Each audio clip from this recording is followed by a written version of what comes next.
Hello everyone, high. আমি Rimi cooking channel বলে একটা ব্লগ চ্যানেল খুলছি, কুকিং চ্যানেল। সেটা আজ থেকে স্টার্ট করছি এই নতুন ভিডিওটা দিয়ে। তো আজকে আপনাদের কাছে একটা নতুন রেসিপি শেয়ার করছি, সেটা হলো লইটা মাছ। লইটা মাছ আপনারা সবাই জানেন, এই রেসিপিটাও অনেকেই জানে। তো আমি যেভাবে রান্না করি সেভাবে আপনাদের সঙ্গে এটা শেয়ার করছি, লইটা মাছের ঝুড়ো। তো এই ভিডিওটা শেয়ার করছি, এটা দেখুন। আপনাদের ভালো লাগলে একটা লাইক কমেন্ট করবেন, আর ভিডিওটা ভালো লাগলে একটা শেয়ার করে দেবেন। এটা হলো লইটা মাছের ঝুড়ো। তো লইটা মাছ দেখুন, 500-র মতন লইটা মাছ নিয়েছি, আর পেঁয়াজ কুচিয়ে নিয়েছি, 2খানা পেঁয়াজ কুচিয়ে নিয়েছি আমি। আর আপনাদের এটার সঙ্গে আরও লাগবে, যেমন একটা টমেটো, রসুন, আদা, কাঁচা লঙ্কা সব কটাই আমি কুচিয়ে নিয়েছি। আর লাস্টে গার্নিশিংয়ের জন্য ধনেপাতাও কুচিয়ে নিয়েছি। তো এই কটার ইনগ্রিডিয়েন্টস দিয়েই আপনার লইটা মাছের ঝুড়ো রান্না হয়ে যাবে। খুবই সিম্পল একটা রেসিপি, কিন্তু খুবই সুন্দর খেতে। তো একটা কড়াই নিয়ে নিয়েছি, তাতে খানিকটা সর্ষের তেল দিয়ে দিলাম। সর্ষের তেলের পর এবার আমি সেখানে রসুন কুচি দেবো আপনাদের। দেখুন এখানে কতগুলো রসুন কুচি, যেগুলো কুচিয়ে রেখেছিলাম সেটা দিয়ে দিলাম। দিয়ে খানিকক্ষণ রাখার পর তারপরে এখানে পেঁয়াজ কুচি দিয়ে দিলাম। পেঁয়াজটা ভালো করে নেড়ে নেড়ে ভেজে নিতে হবে। হালকা, খুব যে লাল লাল করে ভাজতে হবে তা নয়, মোটামুটি একটু লাল লাল করে ভেজে নিলেই ভাজা হয়ে যাবে। তারপরে ভাজা হয়ে যাওয়ার পর এতে আমি বাকি যে এটা আছে আপনার আদা, টমেটো, কাঁচা লঙ্কা, এগুলো আমি দিয়ে দেবো। তো প্রথমে থালাতে একটুখানি পেঁয়াজ লেগেছিলো, তো সেইগুলো আমি একটুখানি ঝেড়ে দিয়ে দিলাম। এবার পেঁয়াজটা ভালো করে নাড়তে হবে। নেড়ে নেড়ে হালকা কাঁচা ভাবটা যখন চলে যাবে নাড়তে নাড়তে, তো তখন আমি এর মধ্যে বাকি ইনগ্রিডিয়েন্টসগুলো দিয়ে দেবো। তো প্রথমে পেঁয়াজটা ভালো করে নেড়ে নিতে হবে, নেড়ে নেড়ে হালকা লাল লাল করে ভাজা ভাজা করে নিতে হবে।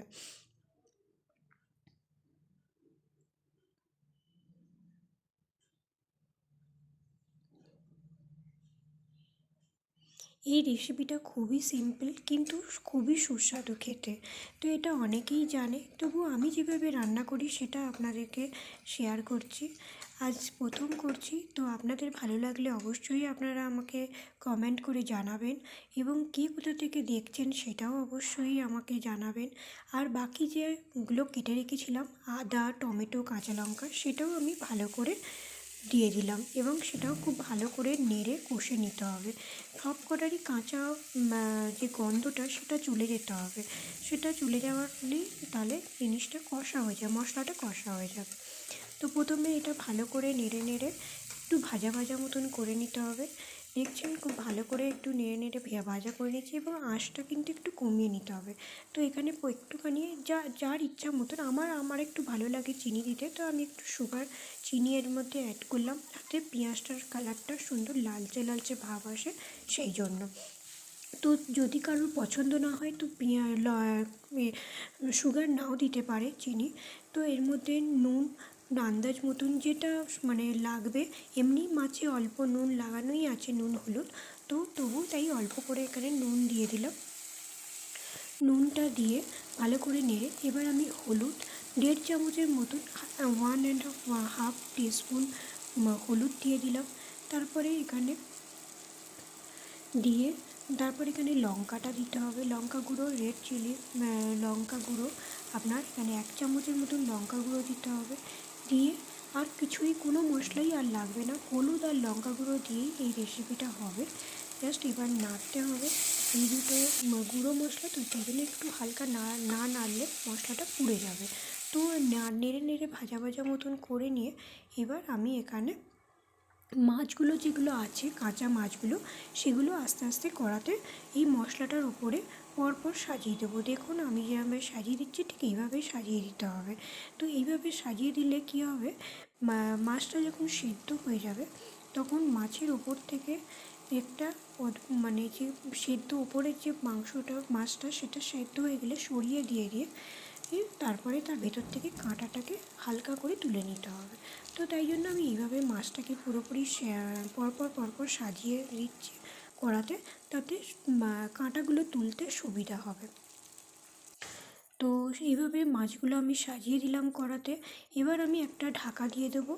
ঢাকাটা দিয়ে দিলে মাছটা সবটাই পুরো রান্নাটাই আঁচটাকে কমিয়ে দিয়ে হবে। তো দেখুন মাছটা হালকা সেদ্ধ হয়ে গেছে।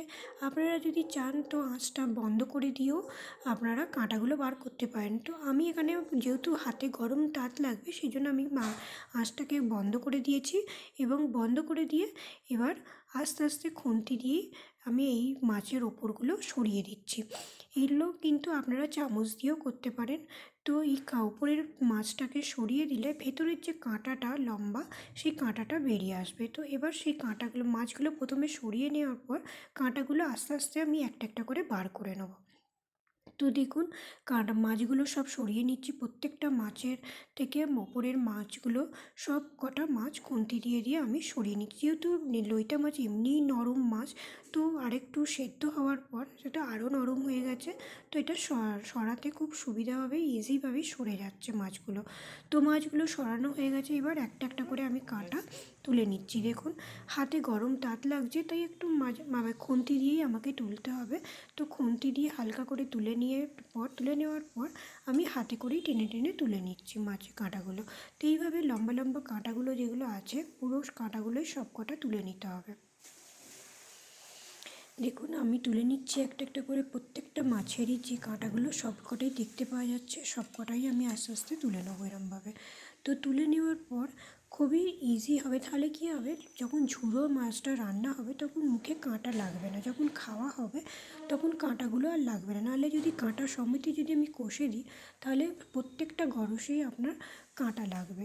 তো সেই জন্য কাঁটাগুলো কিন্তু শক্ত নয়, নরমই কাঁটা, তবু মুখে লাগবে। তো সেই জন্য আমি প্রত্যেকটা কাঁটাই আস্তে আস্তে তুলে নিলাম। দেখুন প্রত্যেকটা কাঁটা আমার তোলা হয়ে গেল। এবার আমি মাছটাকে, যখন পুরো মাছটা ঝুড়ো ঝুড়ো হয়ে গেছে, একটা কাঁটা রয়ে গেছিলো সেটাও আবার তুলে নিচ্ছি। দেখুন তুলে নেওয়ার পর এবার মাছটাকে খুব ভালো করে নাড়তে হবে, নেড়ে নেড়ে নেড়ে নেড়ে মাছের পুরো জলটা শুকিয়ে দিতে হবে। শুকনো হয়ে গেলেই মাছটা ঝরঝরে হয়ে যাবে। তো আপনাদের যেমন আপনারা ঝাল খান ঠিক সেরকমই ঝাল দেবেন। আমি এখানে 4টে কাঁচা লঙ্কা কুচিয়ে দিয়েছি আর গুঁড়ো লঙ্কা 1 চামচের মতন দিয়েছি। তো আপনারা যে যেমন ঝাল খান, যে যেমন নুন খান, ঠিক সেরকম অনুযায়ী ঝাল আর নুনটা দেবেন। তো মাছটা ঝুড়ো ঝুড়ো হয়ে যাওয়ার পর লাস্টে আমি ধনেপাতাটা দিয়ে দিচ্ছি। ধনেপাতাটা দিয়েও হালকা একটু নেড়ে নেবেন, তাহলে গোটা রান্নাটাতে ধনেপাতাটা লেগে থাকবে। তো এই রান্নাটা আমার প্রায় কমপ্লিট।